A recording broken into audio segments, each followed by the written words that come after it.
Esta noche he visto alzarse la máquina nuevamente. Ya no la acompañaban pendones, tambores ni turbas. Las olas sacudían, se abrían para rozar nuestra eslora. Se cerraban tras de nosotros con tan continuado y acompasado rumor que su permanencia se hacía semejante al silencio que el hombre tiene por silencio cuando no escucha voces parecidas a las suyas. El investido de poderes, cuya mano había accionado el mecanismo, murmuró entre dientes: hay que cuidarla del salitre. Detrás quedaba una adolescencia cuyos paisajes familiares me eran tan remotos al cabo de 3 años, como remoto me era el ser doliente y postrado que yo hubiera sido antes de que alguien nos llegara cierta noche.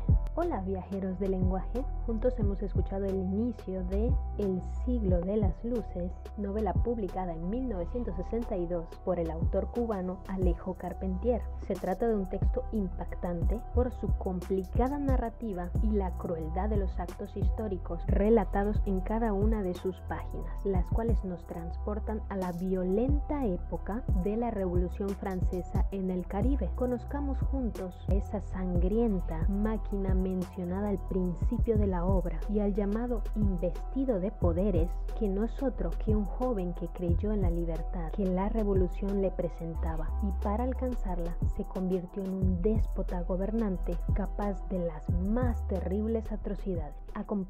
Acompáñenme a conocer esta triste historia. Ya que estamos aquí con la voz en off, aprovecho para recordarles dejar su like, suscribirse si es que aún no lo están y compartir este video para que el glorioso algoritmo de YouTube sea misericordioso con mi canal chiquitito. Bueno, ¿quién fue este hombre, Alejo Carpentier?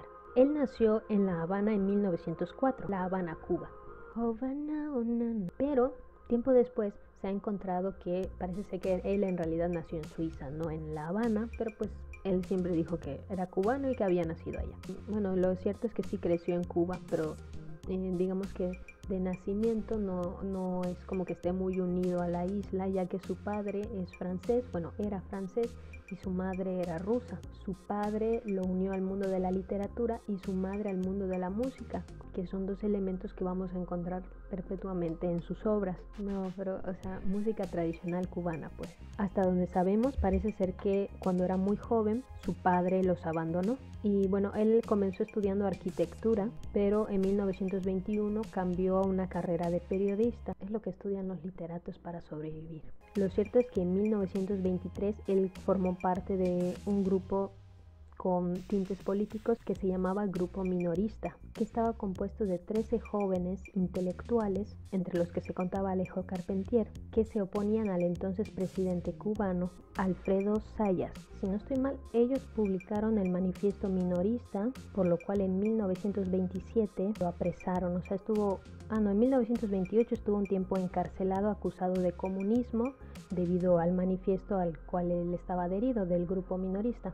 Se dice que estando en la cárcel fue cuando escribió los primeros manuscritos de su primera novela, que publicó en 1933, que se llama Ecueyambao. No sé cómo se pronuncia, la voy a poner acá. Ya de ahí estuvo viviendo en Francia durante el boom del surrealismo, que fue una línea artística de la época, de principios del siglo XX. Y bueno, finalmente Alejo Carpentier supo adaptar su propia forma de surrealismo, uniéndolo con elementos de las tradiciones cubanas, y entonces creó, digamos, algo que se conoce como lo real maravilloso. Después de que estuvo en la cárcel, se autoexilió a Caracas, Venezuela, y entre 1945 y 1959 estuvo viviendo allí en Caracas. Algo que me parece muy interesante es que este libro, El siglo de las luces, ya ustedes lo verán ahorita que más o menos empieza a narrarles la historia, pero es una novela histórica con tintes políticos. Y cuando uno lo lee pareciera que es una crítica a la revolución, pero lo cierto es que es muy curioso porque cuando Alejo Carpentier ganó el premio Miguel Cervantes, donó su dinero al Partido Comunista de Cuba en 1977. Entre los intelectuales suele ser algo común estar unidos al pensamiento de izquierdas. Bueno, eso queda como tema de otro video. O sea, a mí me parece paradójico entre la historia que narra acá y los hechos como finalmente ocurrieron en la vida real. Ahora sí, vamos a hablar de la historia en sí.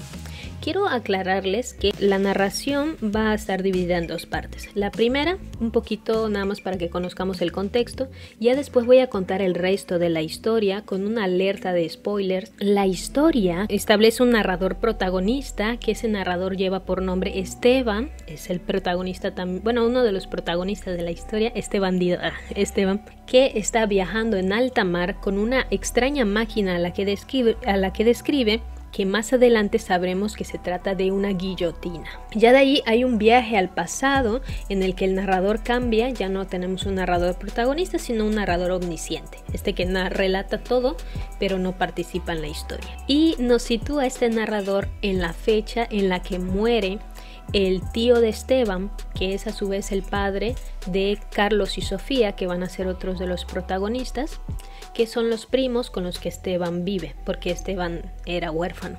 Bueno, también otra cosa interesante o importante que aclarar es que Esteban es un chico que tiene asma, vive con asma. Bueno, resulta que cuando muere el padre de Carlos y Sofía, que era pues quien trabajaba, era un rico comerciante, un rico burgués de Cuba, pues la casa se queda abandonada. Y los tres chicos, que en ese momento estamos hablando de tres adolescentes que se quedan allí, pues quedan a cargo de un hombre a quien el padre, en caso de que le sucediera algo, le deja encargado tanto a sus hijos como a sus bienes. No sabemos el nombre de este hombre, pero se conoce como albacea. Que albacea, yo no conocía esa palabra y eso es otra cosa. El libro tiene muchas palabras que yo no conocía, lo cual alargó mucho mi lectura. Pero un albacea pues es básicamente alguien que se queda a cargo de los bienes de una persona cuando fallece, en la incapacidad de los herederos. Entonces resulta que los tres chicos viven en un ambiente triste, melancólico, porque se dan cuenta que no saben qué hacer con los comercios de su padre. Los chicos o los adolescentes son tres: Carlos, que es el mayor, Esteban, que es el primo, y Sofía, que es la hermana de Carlos, pero entiendo que es la menor. Y bueno, Sofía estaba estudiando, o sea, hasta este momento estaba estudiando en una escuela para monjas, y ya había llegado el momento para que ella tomara el hábito, se convirtiera en monja. Pero cuando muere su padre, ella comienza a tener dudas y como que dice, a lo mejor esta no es la vida que yo deseo. Entonces, finalmente, pues en esa época, incluso en el libro se describe, las mujeres tenían muy pocos caminos, ¿no? Era o dedicarse a la casa, al hogar, o dedicarse a otro hogar, a la casa de Dios, ¿no? A ser monja. Entonces, Sofía decide que prefiere tomar la casa, como que ella ser la señora de la casa, y entonces comienza a dirigir a los sirvientes, todo para que pues hicieran la mayor reestructuración, limpieza que se pudiera, y también ella comienza a cuidar de su primo asmático Esteban. Bueno, las cosas están así hasta que un día cualquiera les llega una tarjeta con el nombre de un comerciante que se llamaba Víctor Hughes o Víctor Hugo en español. Entonces Víctor Hugo había mandado su tarjeta porque quería hacer tratos o negocios con el papá de Carlos y Sofía. Obviamente Víctor Hugo no sabía que el papá ya había muerto, ¿no?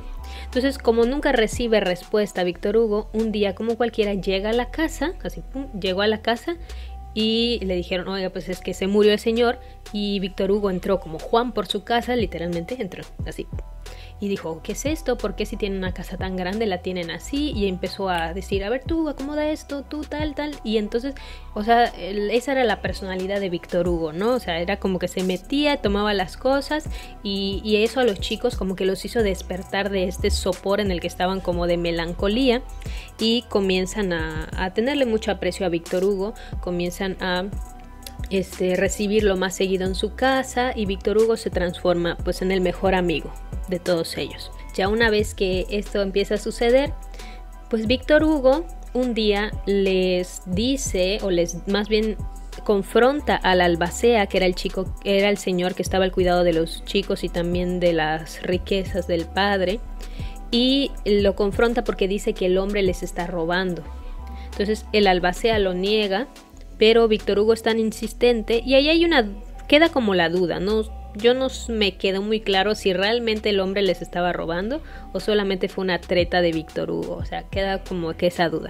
Pero digamos que sí le estaban robando y entonces los chicos, Carlos, que era el mayor, terminan despidiendo al albacea y Víctor Hugo los convence de que ellos son capaces para administrar su propia fortuna. Víctor Hugo era un fanático de las ideas de revolución que estaban ocurriendo en su país natal, porque Víctor Hugo era francés, o sea, pero vivía en el Caribe, porque tenía una panadería en Haití, si no estoy mal. Entonces había viajado a Cuba para hacer esos comercios y de ahí conoció a la familia de estos 3 chicos.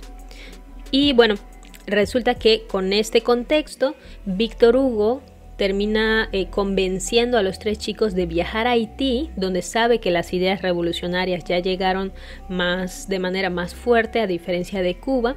Los invita a ir allá y cuando viajan a Haití, resulta que llegan en medio de una revuelta en la que la panadería de Víctor Hugo ha sido incendiada. La destruyeron su panadería de Víctor Hugo. Pero Víctor Hugo, en lugar de molestarse o algo así, él apoya este movimiento y dice: qué bueno que destruyeron mi panadería, porque así me demuestran que yo necesito ser parte de este movimiento, ¿no? Del movimiento de la revolución.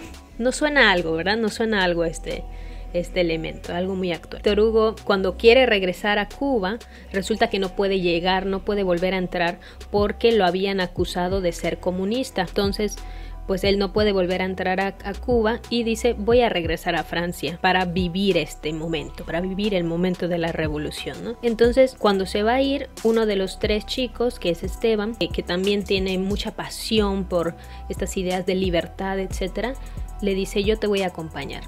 Recuerden que Esteban era asmático, pero resulta que uno de los cambios que hizo Víctor Hugo al llegar a su vida fue que contrató a uno de sus médicos, que era un amigo suyo, también era francés, y el médico descubrió que lo que le causaba la alergia a Esteban eran unas plantas o unas flores que estaban en su cuarto. Entonces sacaron las plantas y Esteban se volvió un jovencito así súper robusto. De hecho nos narran que encuentra su despertar sexual a partir de este momento. Y bueno, en medio de todo esto ocurre también un símbolo bien interesante que a mí me dejó bien confundida, que es que en Cuba, cuando regresan para agarrar sus cosas y viajar a Francia, cuando llegan a Cuba entra un huracán. De hecho, por eso creo que Víctor Hugo lo dejan entrar, porque la gente estaba tan preocupada por el huracán que, tú eres comunista, pues nos vale madre, o sea, nosotros queremos salvar nuestra vida, ¿no? Entonces se resguardaron todos en la casa de los 3 primos. Y en la noche, cuando están soplando los vientos, toda esta escena, bueno, los que hayan vivido un huracán saben lo que se siente en esa parte. Y bueno, en la noche está Sofía acostada y de repente hay un hombre que se acuesta junto a ella y empieza como a querer tocarla y ella lo empuja y bueno, en esa parte es como que un símbolo de algo. En ese momento yo sentía que era un símbolo de algo porque pues la chica nos relata que desde ese momento ella empezó a percibirse como mujer porque empezó a darse cuenta de que era como un objeto de deseo. No sé, muy triste, ¿no? Esta escena, pero simplemente se dice luego que la sombra, porque ella nunca llega a ver quién era, se levanta y se va. Y solamente era una sombra y el autor no nos dice quién era. Entonces yo me quedé así, ¿será Esteban con su despertar sexual? ¿O será Víctor Hugo? ¿O será su propio hermano? No lo sé, porque solo había 3 hombres en la casa además de ella, ¿no? Entonces esta figura va a tomar sentido al final de la historia. Pero bueno, digamos que este es el contexto de la historia. Hola, soy Rebequita del futuro con la voz en off. He decidido dejar la parte de los spoilers, la parte del chisme completo para los miembros del canal, así que si tú eres miembro del canal ya se estará publicando el video con la historia completa de El siglo de las luces. Para los que no son miembros del canal, pues tenemos la versión sin spoilers. Es un experimento de video, vamos a ver cómo sale. Hablando ya de los detalles de la novela, algunos elementos, digamos, positivos de la novela. La ficción está muy bien creada porque incluso al final Carpentier nos intenta convencer de la historicidad de Victor Hugo. No sé si se alcanza a leer, pero dice acerca de la historicidad de Victor Hugo. Que también esto fue escrito por Carpentier. Carpentier nos asegura que Víctor Hugo fue un personaje histórico que en verdad y hizo todas esas atrocidades. Lo que pasa es que él le puso un poco más de carne a la historia, ¿no? Pero él nos asegura que en verdad existió este hombre y nos termina diciendo que supuestamente le escribió la novela normal, pero que mucho tiempo después, que cuando encontró la tumba de este Víctor Hugo, nos dice: nota del autor: supe que la tumba de Víctor Hugo se encuentra en un lugar situado a alguna distancia de Cayena, que fue el lugar donde al final se terminó quedando con Sofía. Pero con esto encontré una asombrosa revelación. Víctor Hugo fue amado fielmente durante años por una hermosa cubana que, por más asombrosa realidad, se llamaba Sofía. Claro, porque él pensaba, según lo que nos dice acá, que él había inventado a Sofía, pero pues daba esta casualidad. Pero no sé, esta casualidad me hace dudar de si en verdad existió Víctor Hugo, porque estuve investigando y las fuentes dicen que sí existió un Víctor Hugo real, pero son como que las palabras de Carpentier, o sea, es como un copia y pega del mismo capítulo de Carpentier. Entonces, no sé, o sea, me quedó esa duda también. Pero bueno, de que es una novela histórica porque nos retrata momentos que en verdad existieron. Y a pesar de que Carpentier es conocido por ser supuestamente uno de los predecesores del realismo mágico, del boom latinoamericano, vaya, ¿no? Que luego tendríamos con autores como Carlos Fuentes, Vargas Llosa, García Márquez. En esta novela en particular no notamos tanto eso. A mí me parece que el estilo es más bien barroco.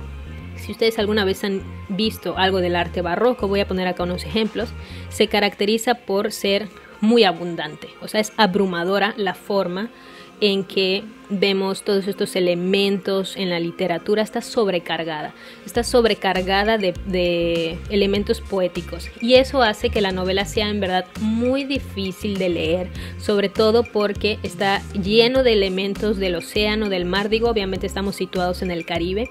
Si tú no sabes mucho de barcos, vas a estar a cada rato, de verdad, no entiendo esta parte, buscando en el diccionario qué es, y bueno, eso retrasa muchísimo la lectura en verdad. Les puedo decir que es una lectura complicada. Y bueno, yo he intentado extraer los elementos de la historia para poder mostrárselos de una manera que pues sea más comprensible, y a lo mejor así, si se acercan a la obra, sea más fácil seguir. Esto lo contó el Mundilenguaje, ¿no? Entonces pueden ir siguiendo la lectura. Para conocer elementos filosóficos acerca de la revolución también viene muy bien, pero como les digo, tiene esta complicación de la forma barroca de narrar. Por eso, desde mi perspectiva y desde mi gusto, yo le doy una calificación de 3.5 estrellas de 5, porque sí me costó bastante y eso me hizo no disfrutarlo tanto como lectora normal, ¿no? Del siglo XXI y bastante iletrada a comparación de Alejo Carpentier. Vamos a aumentar una parte en las reseñas de libros que se llama el best personaje. ¿Cuál es el best personaje? O sea, el mejor personaje. Para mí, el best personaje del siglo de las luces es Esteban, o el médico que descubrió lo de la alergia de Esteban, que solo tuvo esa aparición. Luego creo que lo encarcelaron por comunista, pero es como, ¿es en serio? ¿Es en serio tantos años sufriendo por unas plantas? Bueno, así que sin más por el momento, viajeros de lengua, no se les olvide dejar su like, comentar, suscribirse, compartir qué les pareció esta historia, a qué historia les recordó, qué elementos les ha hecho pensar. Déjenmelo en los comentarios, que yo les estaré leyendo y con mucho gusto les contestaré. Así que nos vemos hasta la próxima. Chao.